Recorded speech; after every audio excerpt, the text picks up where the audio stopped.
Baik, bismillahirrahmanirrahim. Assalamualaikum warahmatullahi wabarakatuh.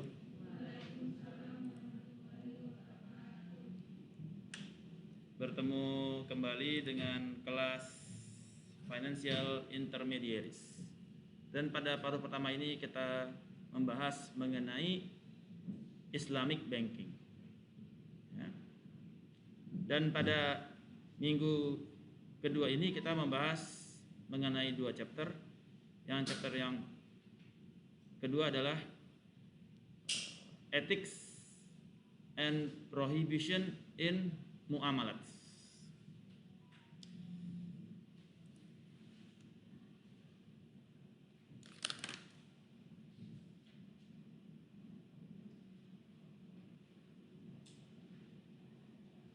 Di dalam Ethics in Islamic Finance and Banking, dasar yang kita gunakan adalah ayat dari Al-Quran surat Al-Ma'idah ayat kedua yang berbunyi A'udzubillahi minasyaitonirrajim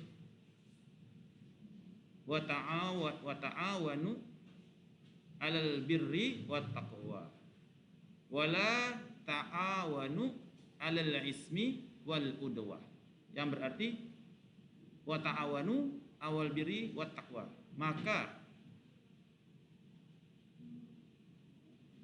bertolong menolonglah kamu di dalam kebenaran dan kebaikan. Wala, dan janganlah ta'awanu alal ismi wal udwah, janganlah kamu saling tolong menolong di dalam kejahatan wal udwa dan kemungkaran. Ini menjadi dasar di dalam etika di dalam Islamic Finance and Banking, di mana kita diminta untuk saling tolong menolong dalam kebaikan, bukan tolong menolong dalam kemungkaran. Salah satu objektif dari Islamic Finance in Banking adalah membantu kepada the spread of economic prosperity, agar Gini rasio semakin turun, distribusi kekayaan semakin menyebar secara merata. Kalau Gini rasio naik, maka distribusi kekayaan akan berpusat. Semakin kaya semakin kaya, yang miskin semakin miskin. Karena jumlah uangnya sama. Jumlah uang 100. Ya. Kalau 50% di orang kaya, 50% di orang miskin. Orang kaya sedikit, orang miskin banyak. Berarti Gini rasionya tinggi. Yang diharapkan di dalam Islam adalah the spread of economic prosperity lebih adil.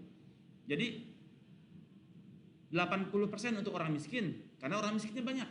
20% untuk orang yang sedikit. Inilah yang dimaksud dengan wa ta'awanu 'alal birri wat taqwa.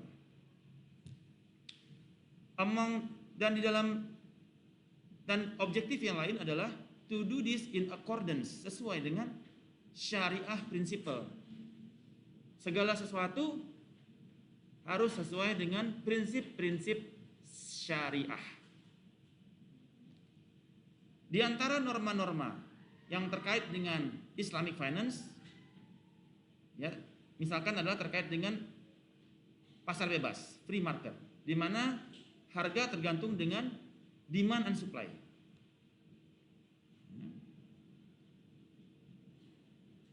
Kemudian yang menjadi perhatian di dalam Islamic Finance selain demand and supply adalah harus free from manipulation.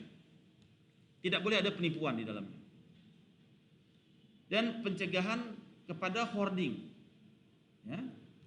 Hoarding itu ya sejenis penipuan juga atau fraud gitu ya. Kemudian yang menjadi concern adalah bagaimana kita bisa melakukan profit and loss sharing in partnership. Jadi kalau dalam kegiatan berusaha ada partnership, bagaimana kita pembagian profit and loss. Dan information efficiency. Informasi yang didapatkan oleh semua pihak adalah sama. Tidak ada yang menyembunyikan informasi di dalamnya. Di dalam norma Islamic Finance, ya, ada beberapa norma yang menjadi acuan. Pertama adalah prohibition of riba, atau bahasa Inggrisnya interest, atau bahasa Arabnya usuri. Yang kedua adalah prohibition of gharar atau uncertainty, dan yang ketiga adalah sanctity of contract. Di dalam poin pertama, ya, dalam norma Islamic Finance terkait dengan usuri, di mana money tidak bisa ditukar dengan uang with profit. Money is not to be exchanged for money with profit. Jadi kalau Anda pinjam 10, tidak boleh kembali 11. Anda pinjam 8, tidak boleh kembali 10. Itu disebut dengan riba. Sebagai hasil dari pelarangan ini, ya, pengharaman ini, berbagai alternative solutions diberikan, ya, which encourage, yang mendorong terjadinya perdagangan dan equity participation, atau partisipasi di dalam ekuitas atau saham. Ya. Yang kedua, terkait dengan gharar atau uncertainty.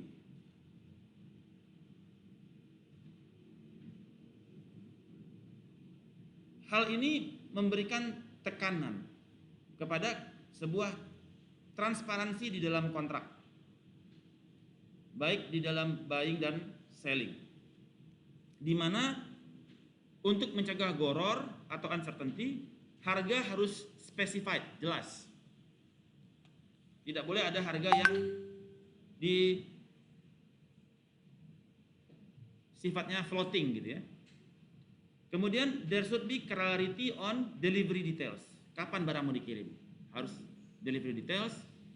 Bagaimana kualitas dari barang? Harus clear. Berapa jumlah barang? Clear. Informasi ini harus tersedia kepada all parties. Semua pihak harus mendapatkan informasi yang sama, dan outcome dari kontrak harus bebas dari ambigu, sesuatu yang tidak jelas. Jadi dalam rangka mencegah uncertainty, ketidakpastian. Misalkan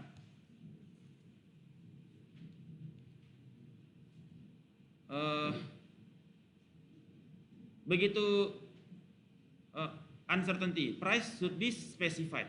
Kadang-kadang harga tergantung situasi. Ada gharar kan? Misalkan kalau misalkan hujan, harganya lebih mahal, Pak. Kalau yang kemarau, harganya lebih murah. Ada gharar karena kita tidak tahu, sesuatu yang di luar kontrol kita ya. Jadi harga harus spesifik. Atau kalau terjadi perang, Pak, harganya naik, nggak boleh. Kita udah deal sekarang, ya harga harus spesifik. Kalau mau perang mau apa, kita sudah deal, ya sudah selesai. Ya, tidak boleh harganya berubah-ubah. Itu disebut dengan the prohibition of gharar atau uncertainty. Agar semua pihak komit kepada quotation yang diberikan. Yang ketiga adalah sanctity of contract, di mana kontrak harus fair dan disetujui oleh seluruh pihak. Sehingga di dalam kontrak itu harus bebas dari elemen gharar. Tidak boleh ada ketidakpastian di dalam kontrak. Sering tuh di dalam asuransi itu, Anda di dalam asuransi itu ada yang di dalam klausul kontrak di bawahnya tuh ada huruf kecil-kecil, nggak bisa dibaca pakai kacamata, harus pakai mikroskop buat baca tulisan-tulisan itu, karena di situ ada ketentuan-ketentuan yang tujuannya Anda nggak baca gitu. Ya, itu kalau di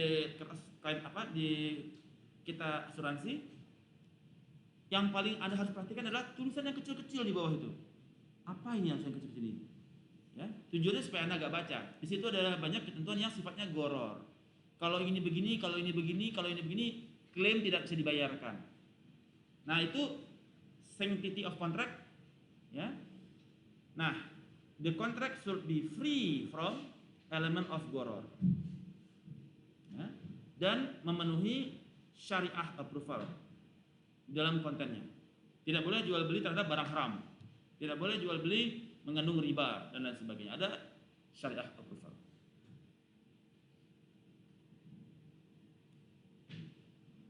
Nah, terkait dengan the prohibition of riba. Riba adalah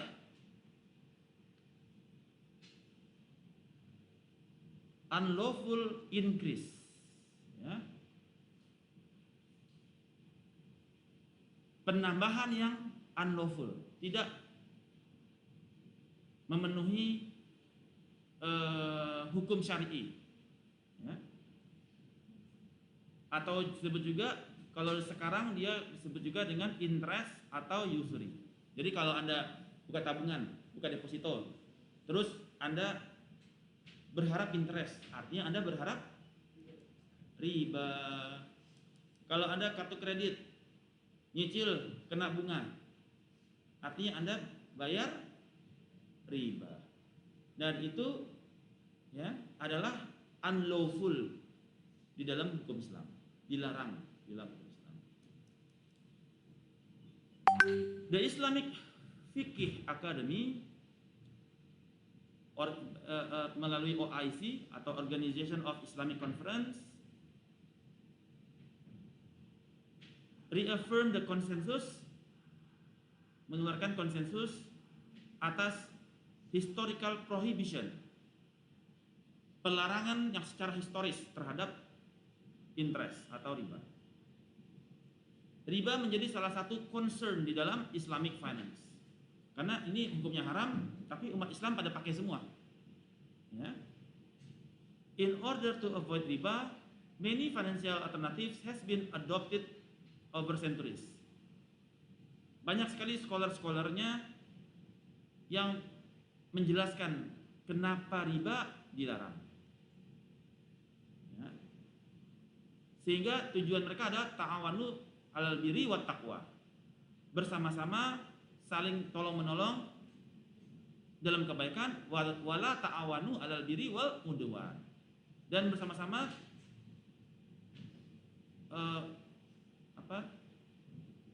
dan tidak tolong-menolong di dalam kemungkaran. Jadi mereka mencegah para saudara muslimnya to refrain, menjauhkan diri dari riba.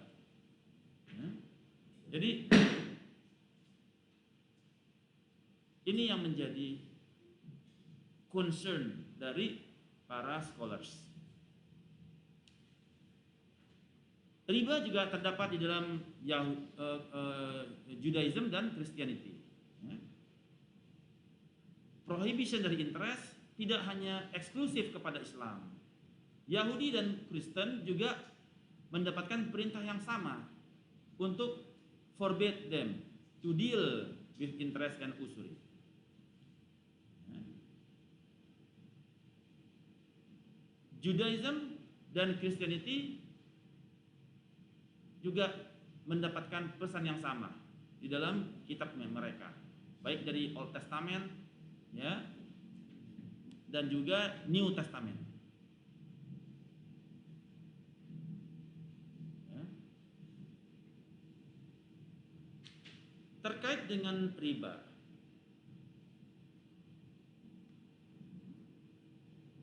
riba is strongly prohibited in Islam.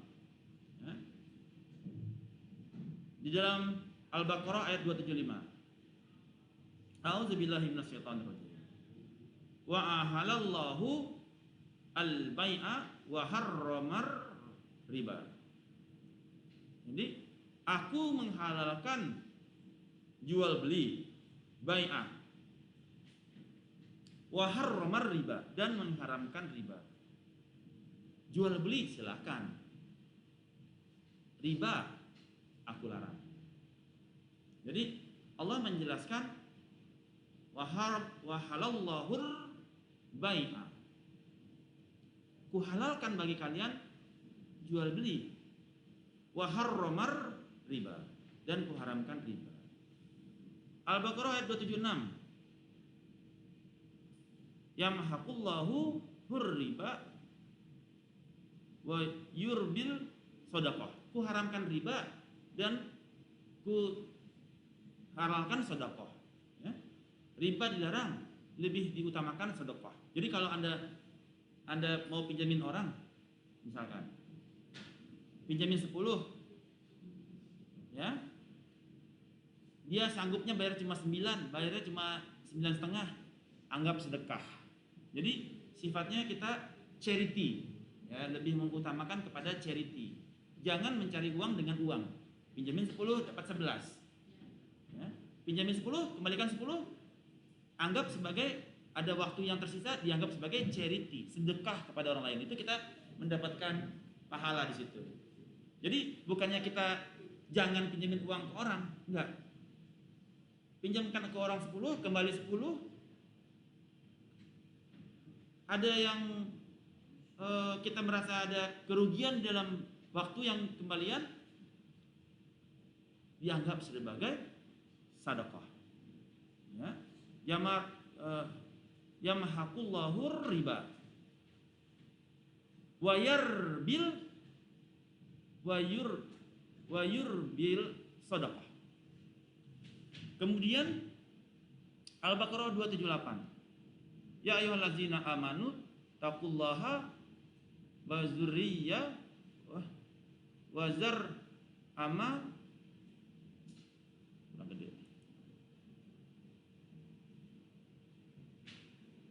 yaqimi minal riba in kuntum mu'minin, ya. Wahai orang-orang yang beriman, ya ayyuhallazina amanu taqullaha wazaru ma minar riba, jauhilah riba, ya, in kuntum mu'minin, agar kamu menjadi orang yang beriman. Jadi kita diminta oleh Allah untuk menjauhi riba agar kita menjadi orang yang beriman, bukan malah mendekati gitu, ya. Ali Imran, ya ayyuhallazina amanu la ta'kulu riba fa mudha'afah, ya. Hai orang-orang, ya ayyuhallazina amanu la ta'kulu, janganlah kalian mendekati riba. Jadi riba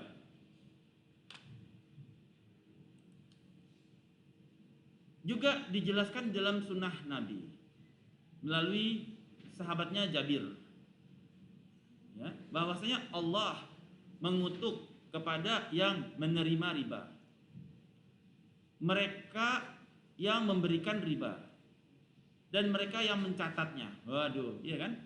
Mereka yang memberikan, menerima, dan orang yang mencatatnya. Itu curse, dikutuk mereka semua. Dan the two witness, dan mereka yang menjadi witness, maka they are all the same. Jadi orang yang memberi, menerima, mencatat, mereka sama-sama berdosa, ya. Sampai di sini ada pertanyaan? Khalas jami'an. Fahimna. Ada beberapa types of riba. Yang pertama yang disebut dengan riba an-nasi'ah, ya, yang berhubungan dengan hutang piutang, riba in debt, yang mana ribanya bertambah dengan waktu. Wah, ini bertambah dengan waktu. Misalkan Anda mengajukan pinjaman KTA, bunganya 30%. Ya, bunga 30% loh KTA sekarang. KTA kartu kredit itu bunganya 30%. Dan dia bertambah. Anda makin lama nggak bayar, ya tagihan ribanya makin banyak tuh. Itu disebut dengan riba an-nasi'ah. Di mana interest on the borrowed money. Jadi kalau Anda pinjam uang dapat bunga, itu disebut dengan riba an-nasi'ah. Ini merupakan the most common type of riba today, dan ini berhubungan dengan return of money on money at any rate. Jadi ada floating, compound, simple interest rate. Anda pelajari itu di corporate finance ya, di materi manajemen keuangan. Kategori yang kedua adalah riba al-fadl, yang mana refer kepada riba in exchange. Jadi al-fadl ini terdiri atas 6 komoditis yang disebutkan di dalam hadis. Ya, misalkan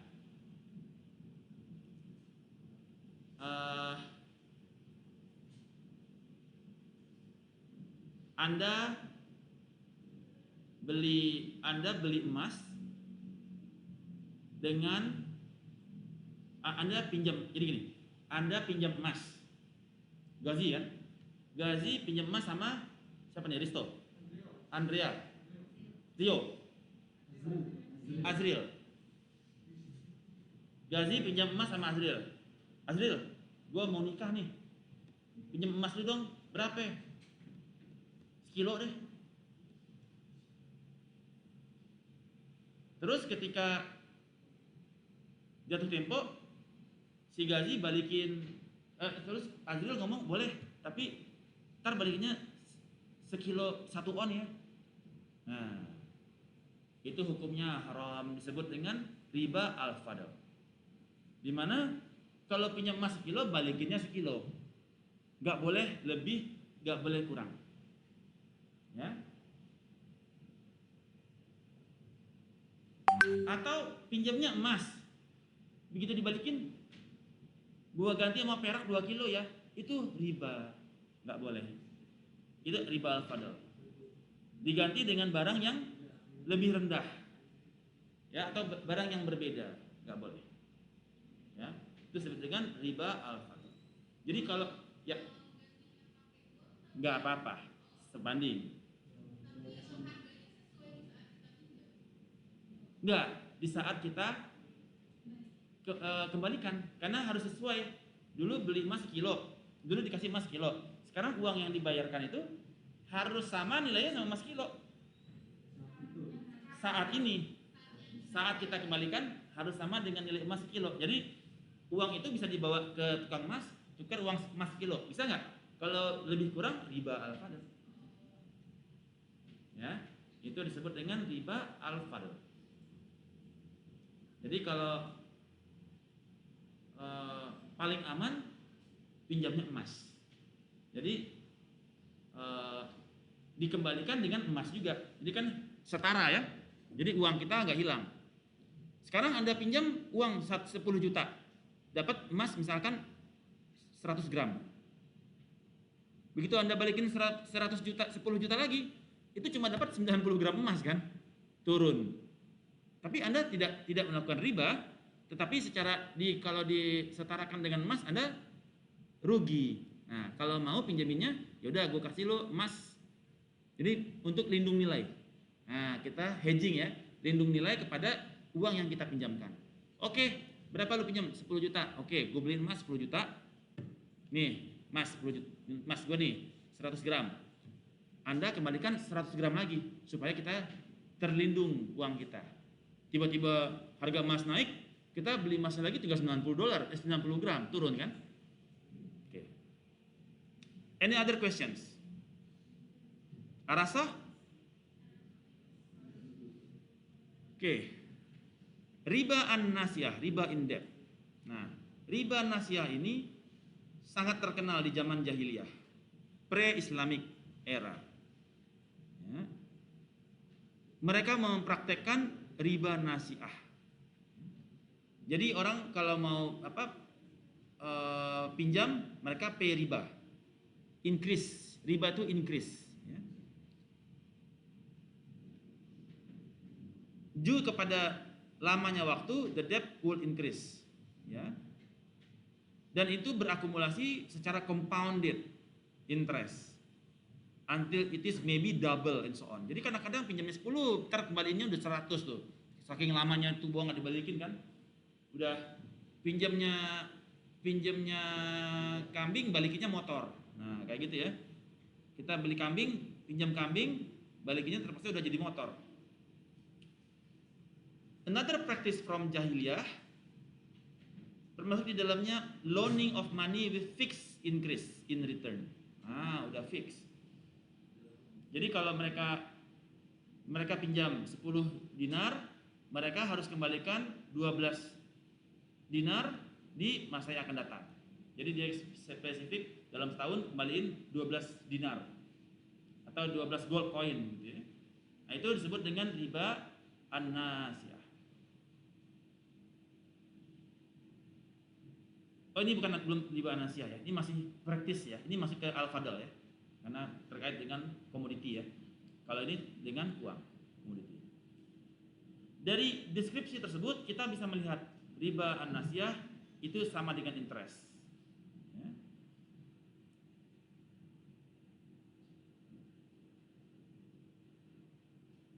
Yang berikut adalah riba al-fadl, riba in exchange. Walaupun emas dan perak sudah menjadi currency di waktu yang dulu itu atau masa lalu, Nabi Muhammad describe ada beberapa komoditi that related kepada riba. Komoditas-komoditas ini dilarang, prohibited exchange, mereka dilarang untuk di mana mereka harus same for same, pinjamnya sama, balikinnya harus sama. Unless they are equally amount, seperti yang tadi disampaikan oleh siapa tadi? Putri, bahwasanya equally amount dengan uang. Ya. Jadi kita harus bayar emas dengan emas, perak dengan perak, gandum dengan gandum. Barley ini apa ya? Gandum keras ya. Barley with barley, korma dengan korma, garam dengan garam, di mana same quantity for same quantity, equal for equal. Transaction being made hand to hand, jadi on the spot payment. Ini hadis Muslim. Jadi ada 6 komoditi yang dilarang, ya, in exchange for higher goods atau lower goods. Emas dengan emas, pinjam emas balikin emas. Perak dengan perak, gandum dengan gandum, barley dengan barley, korma dengan korma. Ya. Ada kasus sahabat dia menukar kurma jelek dengan kurma bagus, dan itu dilarang Nabi. Nanti kita lihat hadisnya. Some scholars meyakini bahwasanya hanya 6 itu yang dilarang, yang ditetapkan in exchange. Other scholar membuat kias, ya, bahwasanya itu juga berlaku kepada other commodities yang bisa ditimbang. Asal dia bisa ditimbang maka dia berlaku. Misalkan beras dengan beras, dia pinjam beras 10, balikin 10 gitu ya, dikiaskan. Ya, beli apel 10 ya timbang 10, jadi dikiaskan. Itu ada dua versi, ada 2 pendapat. Yang satu hanya 6 ini yang ditentukan, yang lain dikiaskan kepada produk yang lain. Namun gold dan silver merupakan universal produk yang seperti sama dengan cash saat ini. Ya. Sedangkan yang 4 yang lagi, yang gandum, barley, korma, ya, mungkin dipakai sebagai currency. Sementara emas dan perak sudah dianggap sebagai currency. Hadis yang lain berbunyi, do not sell gold for gold unless it is the same amount. For the same amount. And do not make one amount greater than the other. Do not sell silver for silver unless it is the same amount, and do not make one greater than the other. Hadis Bukhari dan Muslim. Sahih. Jadi pinjam emas, balikin harus sama. Jadi dari awal di dalam Islam kita sudah meyakini transaksi semua pakai emas loh. Sudah jadi currency dan sebagai underlying. Jadi yang paling stabil di dunia ini mata uang adalah emas. Ya. Ada juga satu kasus dari hadis terkait dengan riba with exchange. Hadis dari Bukhari, yaitu suatu ketika Bilal yang azan itu membawa barni seperti kurma kepada Nabi dan Nabi bertanya, "Dari mana kamu bawa ini?" Bilal menjawab, "Saya punya kurma yang tidak bagus, inferior. Dan saya ganti dengan 2 sak." Misalkan sak itu beras ya, approximately 6 kg. Ya. Dia punya 2 sak atau sekitar kira 6 kilo, dia punya kurma jelek. Oke. Dan dia ganti dengan dia punya kurma ini, dia punya 2 sak atau 6 kilo kurma jelek. Dia tukar dengan 1 sak kurma bagus. Ya, kira-kira 3 kilo kurma bagus. Untuk dia bawa kepada Nabi Muhammad untuk dimakan. Kemudian Nabi berkata, hati-hati, ini riba yang mutlak, definite riba. Ya, karena dia mengganti barang yang bagus dengan barang yang jelek. Do not do so. Tapi kalau kamu mau beli superior kurma, maka yang inferior ini kamu harus jual dulu, kemudian beli yang superior kurma with the money. Nah, jadi tidak boleh tukar barang yang jelek. Kalau mau yang barang jelek dijual dulu, duitnya beli barang kurma yang bagus. Tidak boleh menukar barang yang bagus dengan barang yang jelek, walaupun beban beratnya dikurangi. Ya, misalkan barang busuk, barang ya udah agak kurang bagus, 10 diganti dengan yang bagus 2, itu udah gak boleh. Ya. Dijual dulu yang barang yang rusak atau barang yang jelek, uangnya digunakan untuk beli yang bagus. Karena itu masuk ke dalam riba. Hadis ini menunjukkan bahwasanya dilarangnya exchange of komunitas yang sama dalam different measurement kondisi, quality yang bagus sama jelek nggak boleh di exchange. Dan ini memberikan sebuah alternative solution that to sell the dates and buy the other dates with money. Nah, tadi pertanyaan jawab yang tadi kan, bahwasanya kita jual dulu, dapat uang, baru beli. Ya, sell and buy the good one with money. Hukum terhadap riba, summary-nya adalah berdasarkan Sahih Muslim dan Imam Nawawi, ada beberapa rules yang diikuti. Pertama, jika ada 2 benda yang di exchange is different, ya, kalau dia itu dua benda itu is being exchange is different, shortfall atau excess and delay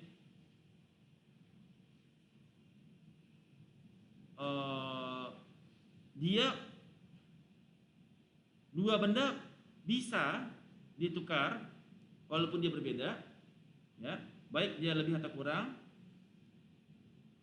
itu bisa diperbolehkan, seperti misalkan gold for gandum. Nah, gold for gandum boleh, beli dengan emas tukar gandum, kan kayak emas tukar gandum, atau dolar, ya, beli wheat dengan dolar for a car, atau dolar for a car, beli mobil dengan dolar, ya. Kemudian when the commodities exchange are similar, kalau dia similar maka dia prohibited, ya. Ya, tidak boleh ada ekses, kelebihan atau kekurangan. Yaitu seperti gold dengan gold, nggak boleh lebih, nggak boleh kurang. Gandum dengan gandum, nggak boleh lebih, tidak kurang. Dollar for dollar, nggak boleh lebih, nggak boleh kurang. Kemudian ketika komoditis itu heterogen, tapi ilahnya the same atau barangnya sama, ya, misalkan gold for silver atau dollar for Japanese yen, wheat dengan beras, ya. Excess atau deficiency is allowed, tetapi delay in exchange is not allowed. Nah, ini juga ada versi yang kedua nih, ketiga nih. Bahwasanya kayak US dollar dengan Japanese yen itu boleh. US dollar itu kan ilahnya duit. Ilahnya duit, ya, fisiknya duit. Dia boleh di exchange. Gold for silver. Nah, gold dengan silver itu kan boleh. Tapi karena ilahnya heterogen, ya. When commodities exchange are heterogen, but the fisik adalah sama. Seperti exchange of gold for silver. Nah, ini agak kontradiktif ya tadi, ya. Gold dengan gold nggak boleh dengan silver, ya. Maksudnya gold hanya dengan gold, ya. Gold nggak bisa dengan silver tadi saya bilang kan. Ya, di sini ada dari Ayub nih, beda lagi nih. Gold for silver itu dibolehkan. Ini versi, ya. Ada versi, kita bicara versi, ya. Ada beberapa versi. Gold for silver masih dibolehkan. Seperti, jadi dia mengkiaskan seperti US dollar dan Japanese yen. Jadi kalau dolar kan dia ada exchange exchange rate-nya kan dia jelas. Antara dolar dan Japanese yen exchange rate-nya jelas. Dolar rupiah exchange rate-nya kan jelas. Itu boleh di exchange. Sama juga seperti emas dengan perak, exchange-nya kan jelas. Satu emas berapa perak, ya kan? Satu emas itu berapa perak, itu kan ditetapkan kan gitu kan? Itu bisa di exchange. Tapi bagi yang strict kepada hadis sebelumnya, di mana dia gold for gold, ya. Do not sell gold for gold unless the same amount for the same amount. Nah, kalau gold dengan gold harus same amount, ya. Nah, kalau gold dengan perak dia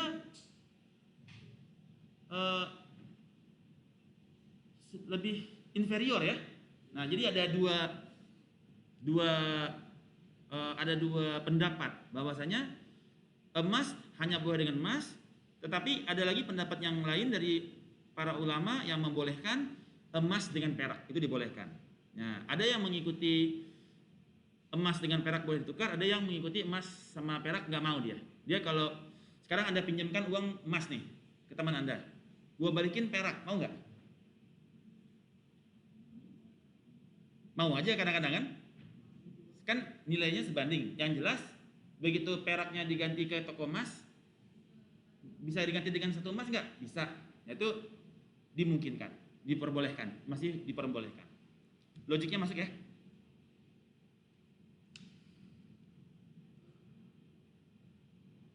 So, banyak wisdoms. Ada wisdoms, kebijakan terkait dengan prohibition of riba as put forward by some scholars. Ya. It goes against mutual cooperation. Jadi dia itu arahnya kepada generosity, ya, charity. Jangan sampai kita terjebak riba, tapi lebih kepada generosity. Ya, orang pinjam 10, balikin 10, ya, sebagai charity kepada mereka. Generosity, kemurah hatian, ya.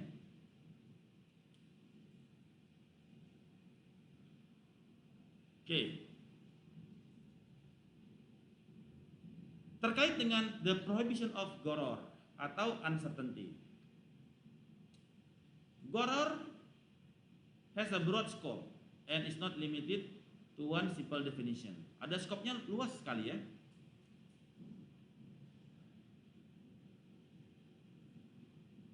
Ini terkait dengan tingginya uncertainty atau ketidakpastian ya, di dalam kontrak. Terkait dengan goods yang tercantum di dalam penjualan, harga, ownership, possession, date of exchange. Nah, tidak boleh ada uncertainty di dalamnya. Jadi kalau kita beli barang, kita minta quotation. Nah, quotationnya itu tidak boleh ada uncertainty di dalamnya. Misalkan harga. Nah, harga bisa berubah-ubah tanpa sepengetahuan tanpa persetujuan dari pembeli. Nah, kayak gitu nggak boleh. Tiba-tiba, wah, harga ditulis klausul harga bisa berubah-ubah tanpa persetujuan pembeli. Jadi kita udah beli 100, tiba-tiba dia bisa rubah harga jadi 120. Itu tidak boleh. Ada uncertainty. So you have to fix the price. Sampai periode tertentu boleh. Misalkan sampai seminggu ini harga tetap. Ya. Artinya kita memberikan kepastian terhadap harga. Tapi kalau oke, saya deal, udah berubah apa harganya? Jadi 120, itu nggak boleh. Ada uncertainty di situ. Goror. Oke. Nabi Muhammad dari Abu Hurairah melarang selling by way of tossing stones to settle a sale. Nah, misalkan gini. Sekarang Anda bayar nih. Anda kan kadang-kadang kalau ke pasar malam tuh sering ngelempar bola, kalau bonekanya jatuh, Anda dapat boneka kan? Anda bayar nih 5.000 nih, 5.000. Kalau bonekanya ada yang bagus, ada yang gede, ada yang kecil gitu kan? Ah, gue incer yang gede deh, lempar, teng, nggak kena, 5.000 hilang kan? Artinya goror, 5.000 Anda hilang. Ada ketidakpastian dapetin barang. Anda udah bayar 5.000, nggak dapat barang gara-gara dilempar barang nggak jatuh. Ada goror. Atau Anda shopping online, belanja DP dulu nih, DP 10.000, tiba-tiba barangnya udah laku sama orang lain, ada goror di situ. Atau ada DP terus Anda nggak jadi, uangnya dipotong, itu goror ya. Jadi kalau nggak jadi ya barang uangnya kembaliin lah kan gitu kan, artinya ada goror. Nah, itu disebut dengan sesuatu yang uncertainty. Goror terbagi dua, ada yang minor, ada yang major. Minor, untuk yang minor ada dua kategori. Jadi goror ada dua kategori, major dan minor. Misalkan yang minor, misalkan Anda naik taksi, kemudian the price rise with the uncertainty. Biaya taksinya, argonya naik, kan uncertainty kan. Kira-kira gue kesono kena cas berapa nih? Udah deg-degan, gue cuma cepet nih dari airport. 120.000, mau ke kampus dari airport sama kuliah. Waduh, 210. Waduh, 220. Ini kira-kira berhenti di angka berapa nih argo gitu kan? Itu disebut minor, goror. Ya. Tetapi it is still permissible. Ya. Oke. Ini minor. Makanya kalau naik taksi biasanya selalu pakai gokar. Udah fix. Nah, 120.000. Tidak ada goror sebenarnya, tidak ada uncertainty. Ada duit, ya udah ada duit kan langsung bayar kan di saldo kan. Tapi kalau Anda pakai argo, di mana ininya nih, berhentinya nih argo, kita nggak tahu. Kemudian yang kedua yang major, goror yang major. Ya, ini yang dilarang oleh hukum syariah. Ya. Contohnya, satu adalah lack of transparency.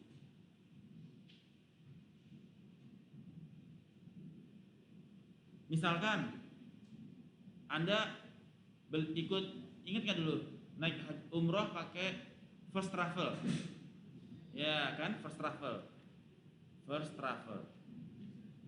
Ternyata mereka pakai money game gitu ya, ada money game segala macam, jadi nggak transparan. Ya. Ini lack of transparency first travel ya.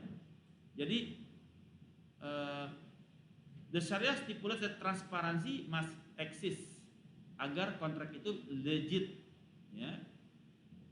Nah, sehingga para nasabah, customer terjaga dari fraud, penipuan dan exploitation. Jadi first travel nggak transparan dia, duitnya dia pakai kemana? Ternyata dipakai buat money game, ya segala macam. Yang kedua adalah deception, ya. Deception adalah penipuan.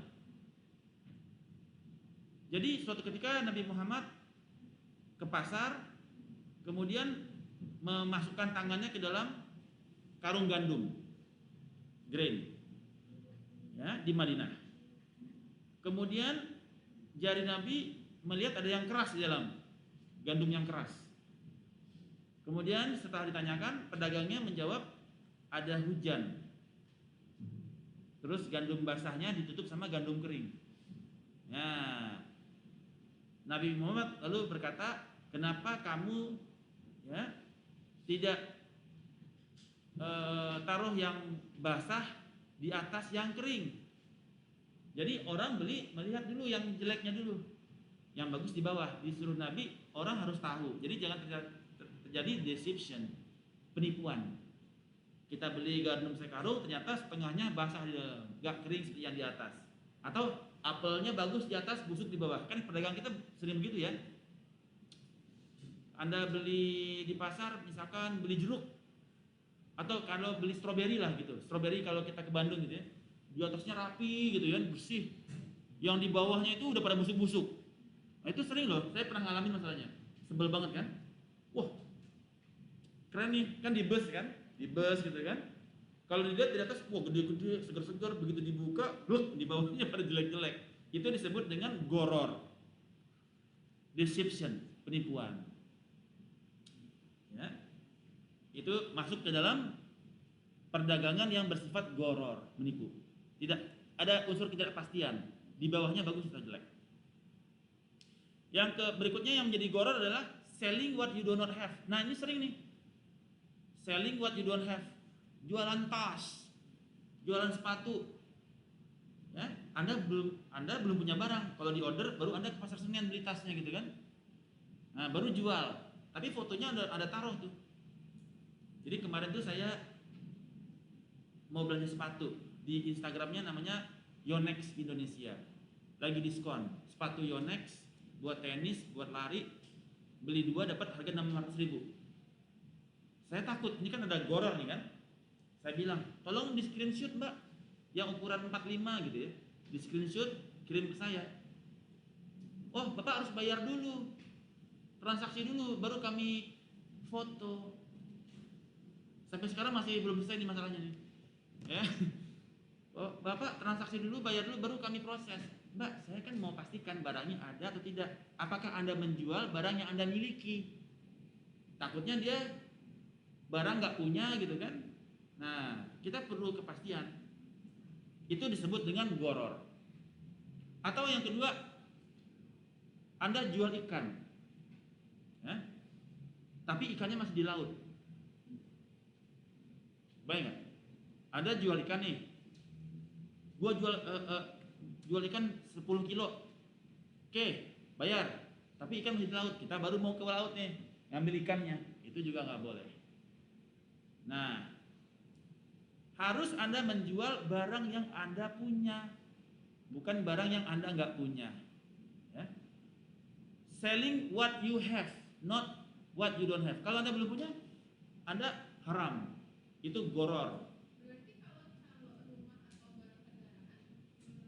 Nggak bisa. Itu kan mereka kan begitu dibayar kan dapat STNK.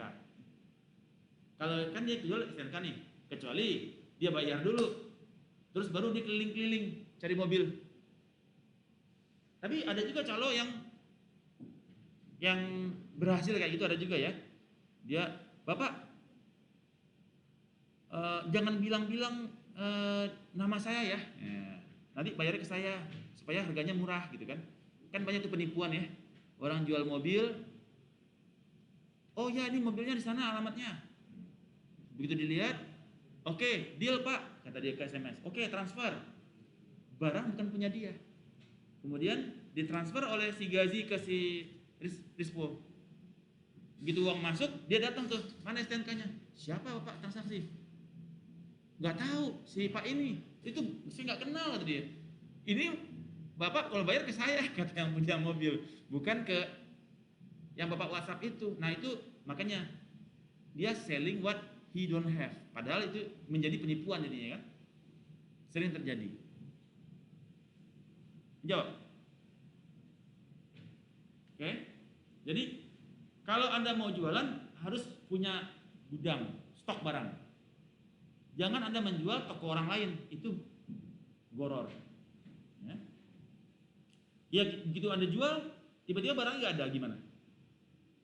Begitu Anda jual di online, nomor yang diminta nggak ada, yang warna yang diminta nggak ada. Goror. Iya kan? Barangnya kan dia nggak punya kan? Oke. Nah itu, tapi kalau Anda sudah dapat pengetahuannya, Anda bisa terhindar dari perbuatan goror. Ya.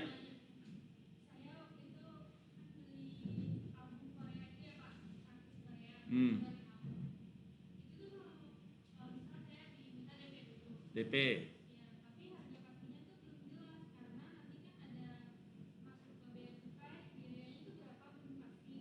Oke.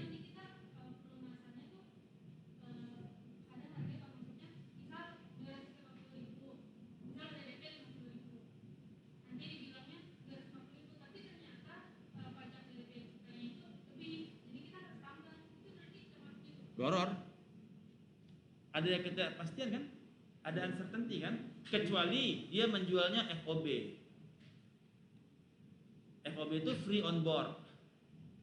Jadi pokoknya gue jual barang, biaya-biaya semua lu yang nanggung.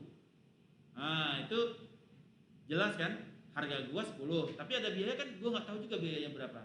Lu yang tanggung kata dia. Itu jelas.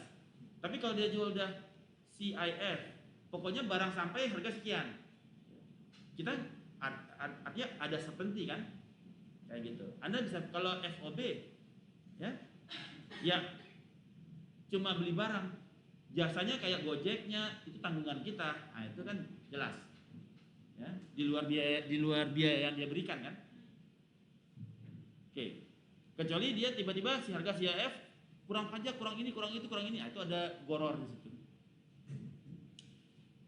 Oke, nah goror is selling what you don't have. Ya. Seperti Anda jual ikan di laut, yang Anda belum pernah tangkap nih.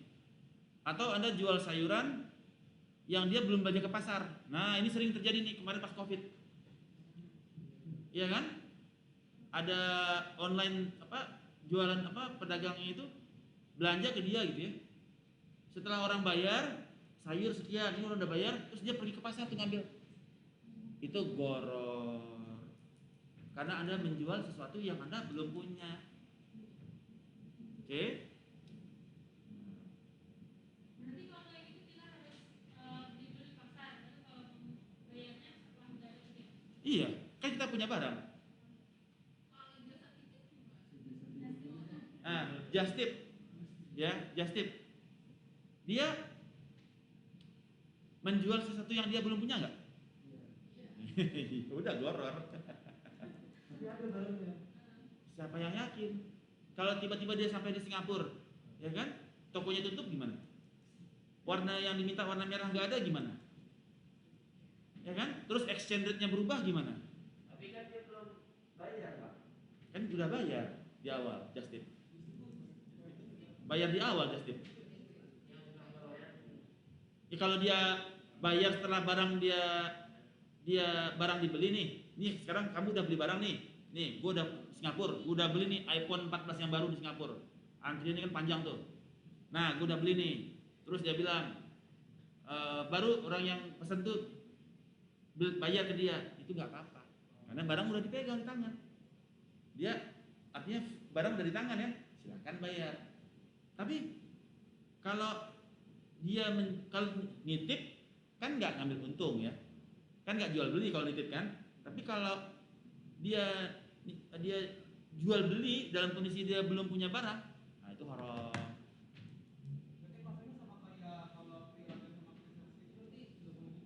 Apa? Pre-sales sama pre-order, barangnya ada nggak pertanyaannya?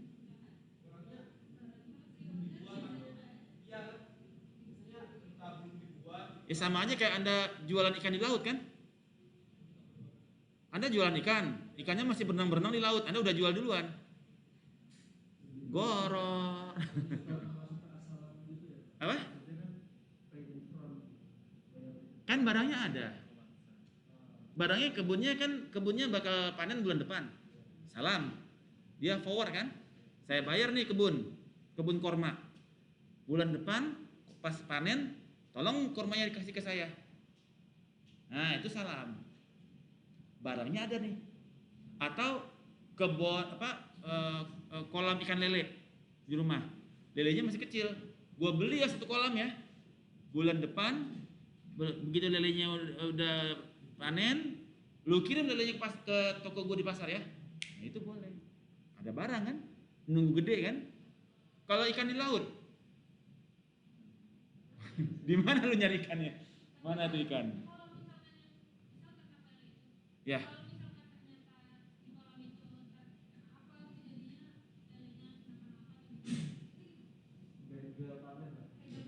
Kembalikan uangnya.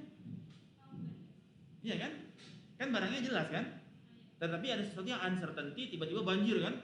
Lelenya keluar kan? Nah, itu bisa juga kan? Ya, lelenya udah masuk ke kali gitu kan?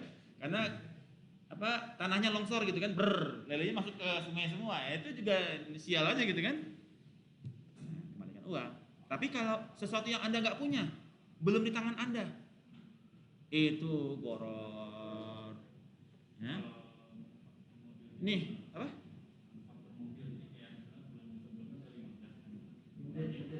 Kan inden. Iya, kan inden. Kan dia bayar ketika barang jadi. Ketika dia itu kan dia apa istilahnya DP kan? DP. Apa? Masuknya nggak salam kan dibayar sekarang minggunya. Jadi bulan depan setelah diproses itu salam. Tapi kalau DP kan dibayar tunai ketika mobil serah terima, dilunasi mobilnya kan? Nah, kayak gitu. Oke? Good. Yang berikutnya yang terkait dengan goror adalah ignorance, yaitu the buyer should have relevant information about the goods. Jadi harus punya informasi yang cukup. Sering kita nggak membaca informasi, ya ignore aja, take it for granted. Ya. Nah, maka it is important to inspect the goods. Kalau sebelum Anda beli, misalkan gini, Anda mau beli mobil lelang online, kagak ngeliat mobilnya, ya, itu goror. Tiba-tiba Anda beli, kenapa shock breakernya cuma satu, ya kan? Kenapa bannya pada tipis semua? Kenapa mesin dieselnya ngompos? Kenapa koplingnya nggak bisa ditekan? Nah, itu ignorance.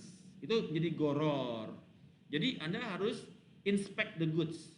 Jadi kan Anda mau beli korma, ya Anda lihat kebunnya. Oh, ini kebunnya. Nah, datang ke pabrik. Oh, ini pabriknya, ini barangnya. Bukan sering kita belanjanya online kan? Ya, belanja online nggak tahu barang, tiba-tiba barangnya sobek. Sering nggak ngalamin? Ya, beli sepatu, tiba-tiba sepatunya udah defect gitu. Udah, Oh, barang display, kata dia. Ini barang display makanya murah. Ya. Makanya jadi perlu kita should have relevant information dan diutamakan dia inspect the goods kalau dia mau beli. Yang kelima adalah unspecified price. The price ya harus jelas. Untuk menghindari disagreement at a later date. Lah, kemarin katanya harganya 100, kok jadi 120? Nggak boleh. Nah, ada unspecified price. Udah beli pokoknya murah, diskon. Loh, kok harganya setelah diskon tetap sekian? Nah, kan tidak ada harga yang disepakati. Harus ada sepakat dulu harganya. Kalau nggak sepakat dengan harga, Anda yakin dan percaya, misalnya gini. Anda manggil tukang servis AC. Ya udah, selesai diservis. Berapa, Pak? 5 juta. Loh, biasa 300.000, Pak. Bapak nggak nanya, harganya 5 juta. Mau bayar apa enggak sekarang? Goror. Jadi sebelum Anda mengundang teknisi atau sebelum Anda mendapatkan sesuatu dari orang lain, tanya dulu berapa harganya. Sering ke rumah makan Padang misalkan. Masukin, nggak nanya-nanya berapa harga. Tagihannya 500.000. Loh, bukannya 20.000 Pak satu piring. Kita berlima kan cepet Pak, 500. Nah itu ada unsur goror. Karena Anda nggak jelas berapa harga, tiba-tiba Anda masukin aja gitu kan. Rumah makan Padang itu goror loh. Sekarang ada hidang semua, udah ada makan tuh kan. Udah ada makan, udah selesai, pes. Begitu lihat bil, nggak salah nih Pak. Nah kan goror kan. Harusnya tertulisnya ayam 15.000, terong 10.000. Ini enggak. Tiba-tiba kok terong 25.000 Pak. Ini Bapak ngeliat nih toko kita bagus, rapi, ya kan pakai AC. Ya beda dong Pak harga terongnya, 25.000 di sini. Lah ada unsur goror kan? Bener nggak? Ya? Kenapa? Jadi, nah itu terjadi ya. Kemudian unspecified dates. Nah, Anda pinjam buku sama teman, buku Anda dipinjam teman, terus udah setahun belum dibalikin, 5 tahun udah dibalikin, tiba-tiba dia udah merit, baru dia datang ke Anda, udah merit 20 tahun kemudian lah gitu ya. Gazi, ini bukunya gue balikin ya. Itu goror ya. Ya, karena delivery of the goods-nya lama banget, ya kan? Jadi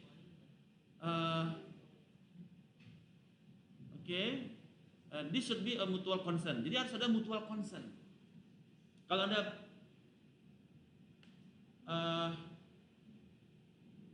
Anda beli barang ke pasar, ya, terus anterin ke rumah ya, anterin ke rumah ya. Udah sehari nggak dianterin, 2 hari nggak dianterin, kan seminggu kemudian baru diantar. Kok baru seminggu Pak? Kemarin Bapak bilang anterin ke rumah, Bapak nggak bilang anterinnya hari ini, besok, lusa gitu kan? Ya gua anterin minggu depan gitu. Nah itu sudah riba kan? Harusnya kita bisa menikmati barang itu hari ini, menjadi kita nikmati minggu depan kan? Ada riba, keuntungan yang didapatkan oleh orang itu. Atau Anda beli mobil, terus mobilnya setelah mobil dibayar, dianterinnya minggu depan. Dalam seminggu dia bisa sewain di mobil kan? 400.000 sehari kali 7 hari udah dapat 2.800.000. Nah, ada goror di situ, ya, karena tidak adanya unspecified price, date. So this is a kind of gambling juga, ya, atau maisir. Ya. Misalkan short selling. Nah, Anda main saham. Ada yang disebut dengan short selling. Jadi biasanya kalau main saham kan Anda beli saham dulu baru jual kan? Ini enggak. Anda jual dulu sahamnya. Anda jual dulu, Di akhir hari Anda beli, karena Anda tahu nih market mau turun nih. Gua jual dulu deh barangnya, itu gambling. Ya, gambling. Nah, itu disebut dengan goror. Salah satu contoh goror adalah maisir, yaitu judi. Jual dulu barangnya. Tiba-tiba, kan Anda nggak punya barang. Anda jual. Anda menjual sesuatu yang Anda nggak punya kan? Terus Anda beli di akhir hari buat closing. Itu disebut dengan gambling atau maisir. Jadi main saham yang short selling itu hartanya harta. Yang main saham, main short selling hartanya harta haram. Berarti manajer investasi. Iya, short selling kan? Kerjaan mereka short selling dulu kan? Barang nggak ada, jual. Naik sedikit, beli. Kan gitu. Itu maisir namanya. Ataupun forward, ya, futures, options, derivative transaction, ya, masuk ke dalam maisir. Kita belajar ya di dalam corporate finance ya. Ada forward contract. Ya, forward contract itu misalkan Anda bayar premi untuk beli saham. Misalkan Anda beli saham di harga 100. Sekarang harga saham 100 nih. Terus Anda bayar premi 5 untuk bisa beli di harga 100 juga dalam waktu 1 bulan ke depan. Anda forward kan? Kemudian harga sahamnya naik menjadi 150. Anda bisa beli di harga 100. Anda langsung cuan 50 kan? Itu masuk ke dalam maisir. Ya. Money gaming. Ya, itu kerjaan para investor semua itu kan, apa? Pemain saham kan? Dia pasang forward contract. Beli 100, dia bayar premi 5 untuk bisa beli 100. Ketika harga 180, dia beli di harga 100. Nah, itu disebut dengan maisir. Ya, gambling. Atau options. Put options, call options. Dia beli put options untuk jual, dia bayar premi, dia jual di sekian. Jadi orang harganya di bawah, dia jual di atas. Put option. Itu maisir. Atau call options. Untuk beli di sekian, dia beli di bawah ketika harga di atas. Call option. Itu di dalam options. Futures. Nah. Oke? Jadi di dalam Islamic banking ini menjadi concern kepada kegiatan-kegiatan yang notabene jamak dilakukan sekarang, tetapi di mata Islam terkategori ke dalam maisir. Tapi belajar nggak apa-apa, belajar ya, belajar. Corporate finance, options, futures, tapi that is forbidden di dalam Islam. Kemudian, although excessive goror is condemned by Syariah, ya,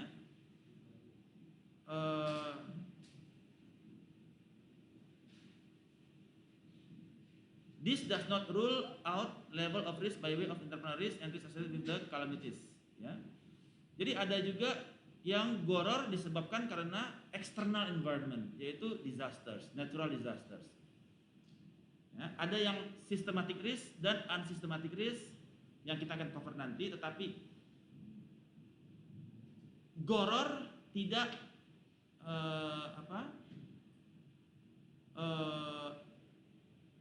unsur goror juga bisa dari sisi external environment, dari natural disaster. Ya. Does not rule, ya, tidak mengatur, jadi tidak, unsur goror tidak terkait dengan external environment. Misalkan gini, apakah COVID-19, ya, gara-gara COVID-19 industrinya pada drop kan? Itu bukan goror, bukan gambling ya, karena sifatnya sesuatu yang di luar kontrol manusia. Yang dianggap gambling adalah Anda memiliki kontrol untuk melakukan itu, tapi Anda lakukan. Ya, Anda memiliki kontrol kepada diri Anda, tapi Anda melakukan kegiatan goror. Nah, itu disebut goror. Ya, Anda memiliki kontrol. Saya mau gambling nggak? Saya mau beli put nggak? Saya mau beli call nggak? Kemudian Anda lakukan itu dikategorikan gambling atau goror. Tetapi Kalau sesuatu yang tidak di dalam kontrol Anda, oh COVID, ya, resesi ekonomi, itu sesuatu yang di luar kontrol Anda terjadi ketidakpastian di situ, itu bukan goror. Karena itu di luar kontrol Anda.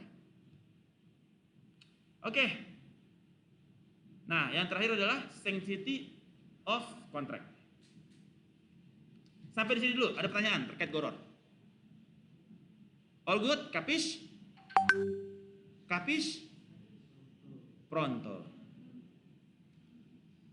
Berikutnya adalah sanctity of contract.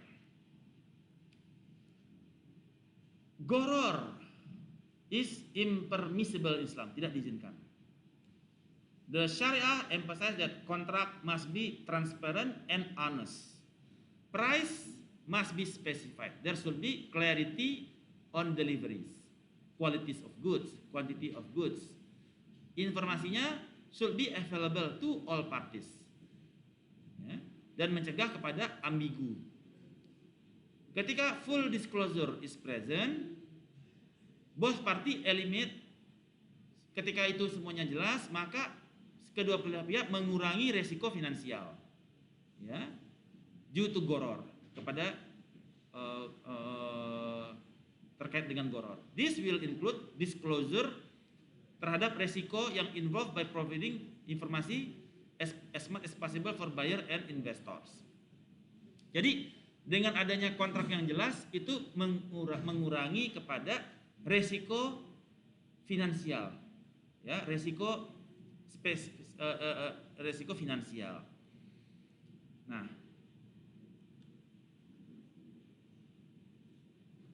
bila dua parties come together untuk partnership atau musyarakah yang akan kita bahas di chapter berikutnya.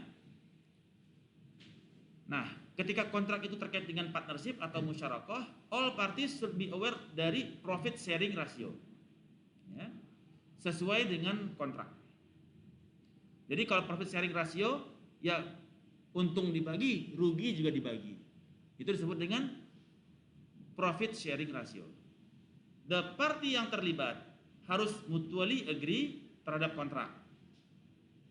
Kontrak juga harus sesuai dengan prinsipil syariah.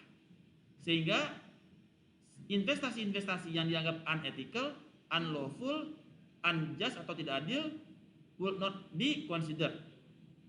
Walaupun riba dan goror tidak terlibat, seseorang atau kita harus make sure bahwasanya unlawful practice tidak terjadi di dalamnya. Misalkan Anda beli saham apa? Saham bank. Boleh nggak Anda beli sahamnya bank konvensional? Nggak boleh. Boleh nggak Anda beli perusahaan pabrik MSG yang mengandung baktosoiton? Nggak boleh. Boleh nggak Anda beli perusahaan rokok? Nggak boleh, ya, karena dia tidak sesuai atau prohibited, ya. Anda tidak boleh memfinance kepada kasino terkait alkohol, rokok, bank, ya, dan MSG yang mengandung baktosoiton. Namanya udah saiton, tetap aja dibeli kan? Namanya baktosoiton. Alright, jadi topik terkait dengan ethics and prohibition di dalam muamalat. Sampai di sini ada pertanyaan? Araso? Oke, kita